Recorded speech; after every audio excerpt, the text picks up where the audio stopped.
মায়ের ভালোবাসার কাছে সবকিছুই হার মানো। পরশ বাবা, তুমি ওখানে কি করছো? পড়ে গেলে ব্যথা পাবে বাবা। তুমি কেন উঠেছো ওখানে? আমার কথা শোনো প্লিজ, তুমি নেমে যাও। এই ছেলে, নাম নাম ওখান থেকে। সিকান্দার, জি স্যার, ওই ছেলেকে ঘাট ধরে নামাও, ঘাট ধরে নামাও, আর কখনো যেন বাড়ির ভিতরে ঢুকতে না পারে।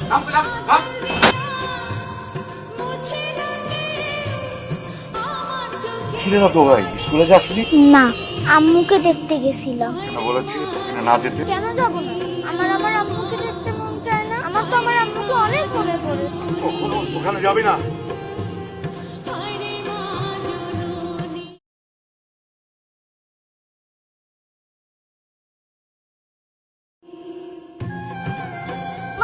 পরশ,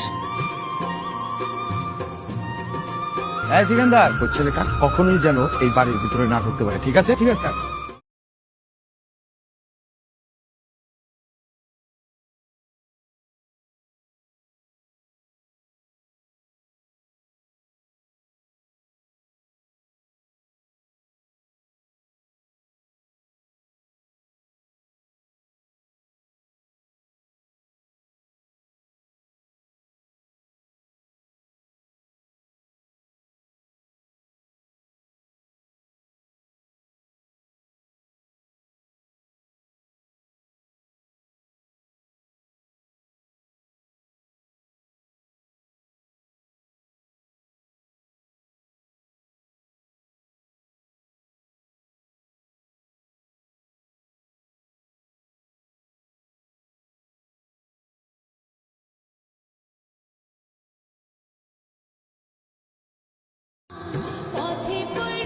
সবসময় তোমাকে খুব দেখতে ইচ্ছে করে তোমার গলা জড়িয়ে শুয়ে থাকি। নতুন আব্বু তোমাকে দেখতে দেয় না, তুমি নতুন আব্বুকে বকে দিতে পারো না। নতুন আব্বু খুব পচা। দেখেছো ছেলেটা কত বড় বেয়াদব? এই তোমার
এভাবে ডাকলে যে কিছু না। বুঝতে পারছি, আজকেও স্বপ্ন দেখেছি কাল তোমার জন্মদিন।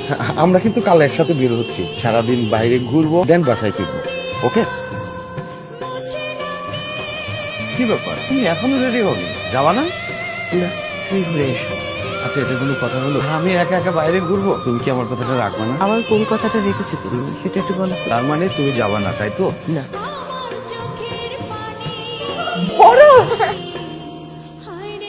আমাকে দেখে পরশকে লুকাচ্ছ? আরে পাগলি, ভয়ের কোনো কারণ নেই। পরশকে আমি আসতে বলেছি। একটা জিনিস আমি উপলব্ধি করলাম, মা ছেলের বন্ধন কোনোদিন আলাদা করা যায় না। এই বন্ধন অটুট। আজকে থেকে পরশ আমাদের সাথেই থাকবে।